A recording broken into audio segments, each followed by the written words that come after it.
Hello, and welcome to another episode of Memory and Engagement Opportunity for Wellness. I'm your host, Michelle Hobb, the leader for the Meadowlark Special Programs. I'm happy you joined us, and let's get to work. So to start off with, let's review your homework from last week. I don't want to go into it a lot because we're actually going to do the same homework that we did this past week, but this time we're going to have the information in the messenger to help you also follow up with that. But really what's most important here is the challenge that I gave you last week, and that was to eat at least one meal a day with your non-dominant hand. So I'm curious how that went. I would love to hear from you guys. If you want to shoot me an email or let one of the front desk receptionists know, that would be great. But just give me some feedback. Let me know how it went trying to eat your meal, one meal a day with your non-dominant hand. So the goal for that was to get you into forming some new pathways, some new learning, and maybe have a little bit of fun as well. Of course, every week we're going to talk about moving multiple times a day. What's good for the heart is good for the brain. You're getting it. So the other thing is to stay connected. Calling or writing a letter to a friend, those social connections are imperative for our brains to keep working and to keep thriving on experiences and creating new memories. So don't ever slack off on that component of staying connected. So the purpose of today's opportunity is, as always, to engage and focus on attending. We're also going to do some learning and exploring of new strategies that will help us with our remembering. We will also be doing some brain and breath work. And of course, I hope I make you laugh. Maybe not too much is at my own mistakes, but still laughing is important. So let's get started with brain and breath work. In our previous sessions, we've been working on exercise and movement and cognition all at the same time. So today I wanted to go back to some breathing exercises. So anytime we want to breathe, that sounded funny, anytime we want to remember things or stay focused and attend on things, we want to check our breathing and make sure that we are in a good space for being able to attend. If we're anxious or worried or feeling down about things, it's much harder for our brain to attend to the stimuli that we're being presented with, and therefore it makes it much more challenging to make those pieces of information stay within your memory. So getting a good grasp on your breathing can help you in turn with attention and thus memory. So when we work on our breath control, I want you to be sitting up nice and tall. Your legs are about hip width apart. Your shoulders are back. We are going to be doing deep diaphragmatic breathing. So placing your hands underneath your rib cage, we want to feel the breath and expand our bellies. And then as we exhale, then we want to make that stomach smaller, so to speak. The diaphragm is getting smaller and we're putting more pressure with our muscles on squeezing out the air from that diaphragm. So let's start with just a couple of breaths in. So again, placing your hands beneath your ribs, taking in a deep breath.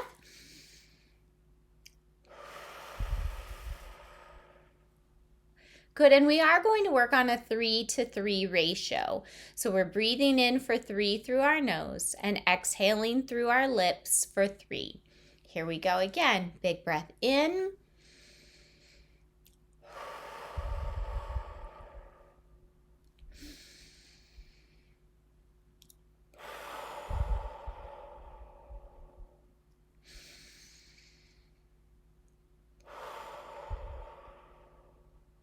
Very good. I hope you were able to feel that deep in your belly. Now let's do a little bit of brain work with this. And we're also going to be expanding our breath a little bit with this. So I want you to take your right hand, just let your left hand maybe sit on your lap or even hang down beside you. But we're going to breathe in and we raise up our right hand and out, pushing that hand back down. As we breathe in on this time, on this right side, I want you to really think about expanding that breath on the right side of your body here. So we're really expanding the right side of your body here, that right lung. So here we go. Big breath in.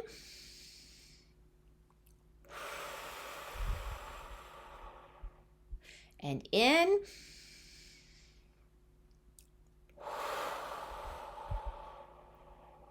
Good. Now let's do the same thing on the left side. Again, just rest that right hand on your lap. Breathing in on the left.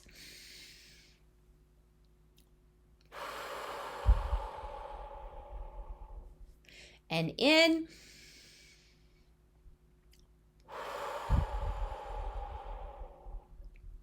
Now, if you have shoulder pain, obviously I don't want you to do that. You can still get that breath in, even if you only raise your elbow up a little bit, keeping that shoulder in a comfortable position. I don't want you to ever feel any pain on our exercises here. Now this time what we're doing is we're breathing in and we're really going to stretch, and then we're going to bring the left hand up and over as we exhale. Then we'll drop both hands down, breathing in through the left and bringing the right hand over as we exhale. Okay, so let's start on the right side again. So that right arm is up and we're breathing in.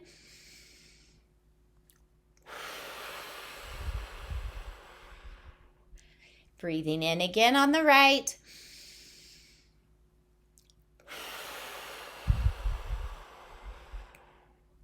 Good. So what I'm hoping you'll see here is that you can even feel more of that deep breath and that exhale as we bend over on the right side. We're really squeezing all that air out, contracting the right side of our body to help us get that feeling of pushing and expelling all of that air.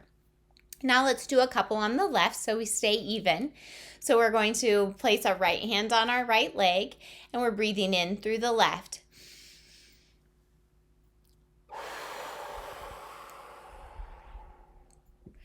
Good. Again.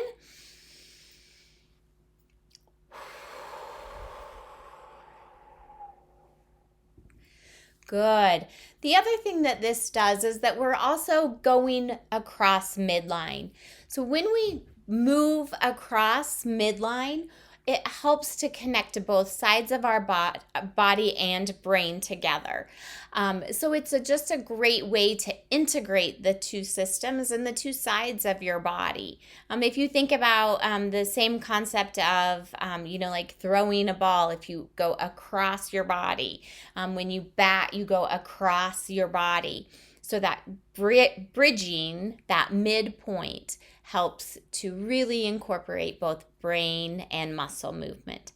So those are some good exercises for you to practice over the week, your breathing and your brain exercises. So also we want to think about this before we go into any of our exercises, our brain exercises, which we're going to work really hard on today. A walk down memory lane. May 18th is virtually Visit Your Relatives Day.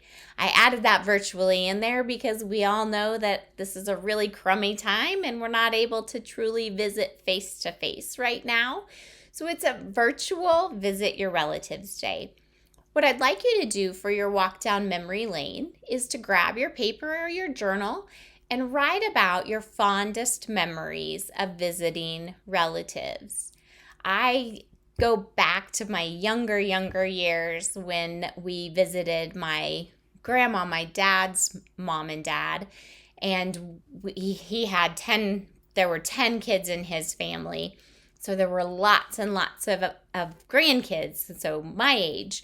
And just being able to play with all of my cousins, just seeing my grandparents, all of those wonderful memories of being a kid, playing with my aunts and uncles, who a lot of them were really close to the age that were really good babysitters, because obviously having 10 kids in the family, there were lots of kids that I could play with and a big age span. So in your journal, write about your virtual or your visit with family members and relatives. All right, I'm going on and on here, so let's keep going. I had a couple of people mention to me that they would really like some assistance on how do you remember names of people. The first thing I want to stress is that if you were never good at remembering names, you probably are never going to be good at remembering names. However, that doesn't mean that you can't try. I'm hoping that we can talk about and work on some new strategies for you that will make it a little bit easier. The other thing with this is that it's okay if you don't always remember names. There is no harm in saying, I know we met, or you and I are friends with the same person. Can you please remind me of your name? The other thing that's great is if you're with a friend and you see someone that you know but you cannot remember their name, always introducing your friend, oh, this is my friend Mary. And then Mary gets the person's name that you weren't able to remember. So work on playing your situations and your environments to help you with recalling names. But it's always okay to say, I think we've met before. My name is, and give them your name too, because chances are they don't remember your name either. Practice. I'm always going to tell you, practice, practice, practice. We have to practice the skills that we want to be able to use on a daily basis, on a weekly basis. Whenever we think we might need those skills, we have to practice them. So we're going to get some of that practice today. I'd like to teach you something that I have kind of put together as my own strategy for recalling names, called the 3 R's. Number 1 is relationship. In some of our previous sessions when we've worked on memory strategies, we've talked about associations or categories or groupings of things to help with remembering. It's the same thing when we want to remember names. If we can create some sort of a relationship to that person, it's going to make it much easier for us to be able to remember. So the other one is recognition. Finding something that keys you into that specific person. Maybe it's a jawline. Maybe it's their eyes that are so striking. Maybe it's their profession that you just look at that person and you immediately know that their profession is a lawyer, or some sort of a birthmark, or anything that is identifying to you with that person. And the 3rd R is repetition. We've practiced this a lot. We're going to keep practicing this. Repeat the name over and over and over again. So, relationship. What is something that connects you to that person? And we'll talk more about that in just a second. Recognition. Something that you immediately recognize about that person, and repetition. So let's try relationship. Alliteration is a strategy within this relationship that I think can be really helpful. So finding something that can be a characteristic or a descriptor of the person that you're trying to remember. We'll go through a few examples here, and then we'll start putting faces together with them. Memorable Michelle. So the reason I chose this is because I get to work with the memory program. Every week you get to see me talking about memory. So it only makes sense to use memorable as my descriptor for my name. Then obviously we'd find somebody named Betty who we found to be quite beautiful. Again, the B's help with that alliteration and this memory strategy of a relationship. Betty is beautiful. I picked Safe Sue because I wanted you to see that the word doesn't always have to be the physical descriptor, but rather it can be something that it gives you a sense of. Maybe it gives you a sense of feeling safe. Maybe it gives you a sense of comfort, but something about that person that creates a feeling inside of you is what is going to make this memory strategy really work. Handsome Harry, pretty obvious, just like beautiful Betty. And then, of course, Joking John. So again, very alliterative, there's a word for you, technique here, but we're creating a relationship with our name and how we feel about them or how they make us feel. So the next step is then to work on recognition. So when I see this picture of memorable Michelle, I need to find something within this that helps me remember memorable Michelle. So whatever that might be, it's really awkward for me to try to describe this for myself here, but memorable Michelle, we're just going to go with that one for this one. For beautiful Betty, obviously when I look at this picture of Betty, I recognize that she has beautiful skin and beautiful eyes and a beautiful shape. So this is very simple, beautiful. So beautiful Betty. I really liked this picture because when I look at this lady, at first I might think of the word stern or even serious as I look at this picture. But when I think of those words, those kind of create a negative connotation. And I really don't want to have a relationship with somebody that I'm just getting to know that feels negative. So I came up with the term Safe Sue. And I really feel like this lady is exuding safety.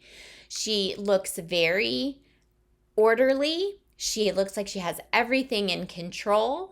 Very composed. So she's someone who I would feel very safe and comfortable communicating with. Well, then there's Handsome Harry. Again, kind of like beautiful Betty, it doesn't need a lot of explanation. He's handsome. He's also hairy. He has lots of hair on his face and his head. So he is hairy, but that's also his name. So Handsome Harry. And then we have Joking John. And with Joking John, I also see these very jovial eyes. And then I also see a very structured jawbone. So again, those are some of the things that help me with that recognition of who John is. So Joking John. So I've come up now with a relationship to each of these people. And I've also identified some key features for these individuals that help me recognize these folks. Okay, so hopefully I might go back actually on each of these and just give you a second to come up with something that helps you recognize each of these individuals. Okay, so just take a second. Then we have beautiful Betty. Find something else that maybe in addition to what I already said, or something else that I didn't recognize that helps you recognize beautiful Betty. And now Safe Sue. So just taking in her features, taking in the situation. And then we have Handsome Harry. What other features does he have that helps you recognize this gentleman versus another man that is also handsome? And then Joking John. You can't not look at this gentleman and smile, right? All right. So that summed up 2 of the 3 of our 3 R's. The next one obviously is repetition. So what we're doing here is just repeating each of our people over and over and over and over. So I want you to take a couple seconds here and just process visually. Try to picture these people in your mind as you say their name over and over. So Joking John, Joking John. He had the jovial grin and the joyous eyes and the distinct jawline. Okay? Joking John. Do the same thing with each of the other 4 people.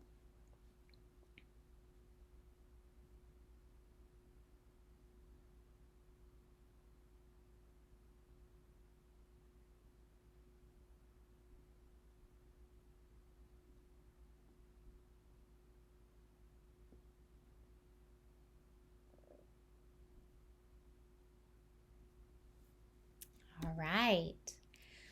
Actually, let me go back to that. Before we move on, I wanted to also give an example of why I'm wearing this shirt today.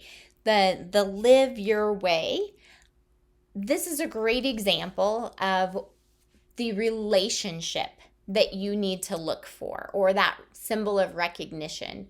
If you saw me for the first time wearing this Live Your Way shirt, hopefully that would trigger you also to say, yeah, I remember her being memorable because she had that to live your way, and that's Meadowlark's theme.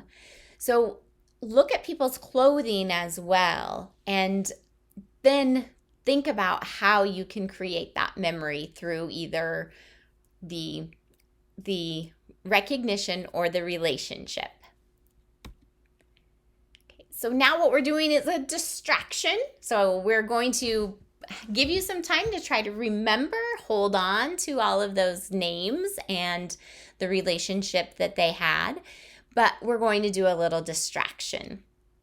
So we're talking about cognitive stimulation. Challenging your brain. Last week I did give you this assignment, so if you remembered this and you already did this, good for you. If you did not do this, you're in luck. You get another chance. I'm going to put this information in the messenger. It will make it in the messenger this week. It was my fault it didn't get there last week, and I apologize. But I want you to write down 6 to 10 items that you see in your living room, or maybe that you just remember from the years that you've had your living room. Think about, visualize, use that visualization strategy we've worked on before, and write down 6 to 10 items. Then I want you to put them into alphabetical order. Okay, this task is working on some working memory, some organization, and some sequencing and attention.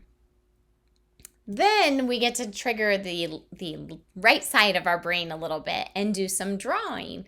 So you're going to draw each of these 10 items, okay?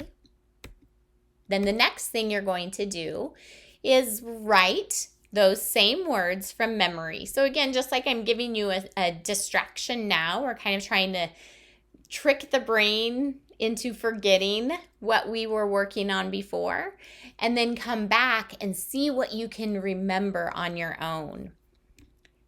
Then I want you to draw those 10 items with your non-dominant hand. Just like we did homework last week, where you had to try to eat at least one meal a week with your non-dominant hand, this time I want you to draw with your non-dominant hand. Doing some new learning, working on some neural plasticity. So have some fun with this cognitive stimulation. Challenge your brain. It really likes to be challenged. And continuing on with our distraction and also my goal of trying to make you giggle, I thought I would share a couple of jokes about relationships since it's virtual visit your relative day on Monday the 18th. My young son declared, "When I grow up, I'm going to marry you, Mommy." "You can't marry your own mother," said his older sister. "Then I'll marry you." "You can't marry me either." He looked confused, so I explained, "You can't marry someone in your own family." You mean I have to marry a total stranger? He cried. So that's from Phyllis Showers and was published in the Reader's Digest. We wouldn't want to marry a complete stranger, that's for sure. The next joke. During a lesson about adjectives, my friend, an elementary school teacher, asked her class to describe their mothers. One boy described his mother's hair as auburn. Impressed by his sophisticated word choice, my friend asked, "Well, how do you know her hair color is auburn?" Her student replied, "Because that's what it says on the box." So that's another one from Reader's Digest. In these times of not being able to visit our hairdressers like we're used to, we might have lots of different boxes covering the gray, auburn, blonde, all kinds of tricks. I thought this was a good one also because it's talking about adjectives and finding characteristics that would help us to remember someone. And the last one here, families are like fudge. Mostly sweet, with a few nuts. I think we can all relate to that one. So let's review. Now we get to put into practice how well we came up with relationships, recognition, and repetition for those names and people that we saw. So who is this? All right, so we look at him and we see a hairy face and we see a handsome fellow and we remember, oh yes, that's Handsome Harry. Okay, so keep track of how many you got right. Let's see how we do. This gentleman here, we practiced. We talked several times about him. And we have Joking John. Yes, I think we probably all know a joking John or two in our lives. And then this one. That's right, we have Memorable Michelle because she works with the memory program. And this one. Very good. This is someone in which you feel safe. So we have Safe Sue. And our last one. We have Beautiful Betty. All right, so how did you do? I hope you felt good about that. And we can try some more of these later, but I really wanted to get you thinking about those 3 R's. Relationship, recognition, repetition. Write those down. Try them out this week. Let me know what you think. All right, can't go away without something to do. So every day, I'd like you to find time to attend to a task. So even if you work on that living room activity for cognitive stimulation, that would be a great activity. And you can do that in every room of your house. If you get tired of it or looking out a window, you could try it and seeing the things that you see outside. All right, staying connected. I'm always going to have you work on this. Call or write a letter to a friend or family member. I'd really like to encourage you to write to a family member or to call a family member, someone maybe you haven't talked to recently, since we are talking about National Visit a Relative Day. Keep on moving. What's good for the heart is good for the brain. All right, you got 2 of those today, so don't forget that. Keep moving, walking, gardening, doing our breathing exercises with our cross-body movements. Make your body move. And then practice your deep and focused breathing like we did today. And remember, whenever you want to work on recalling things or remembering things, do your deep breathing first. Get your body and your mind thinking and focusing together in a calm manner so that it's easier to remember what you want to remember. Don't forget, the brain loves to be challenged. So show your brain some love this week. All right, so how are you going to do that? This time I want you to think of 4 friends or family members and come up with new names for them based off of our practices today. So find 4 friends or family members and create new names using our alliterations because that's what we practice the most. So maybe you have a friend named Mary and you think she is like Martha Stewart. She is marvelous. Everything she touches works out beautifully.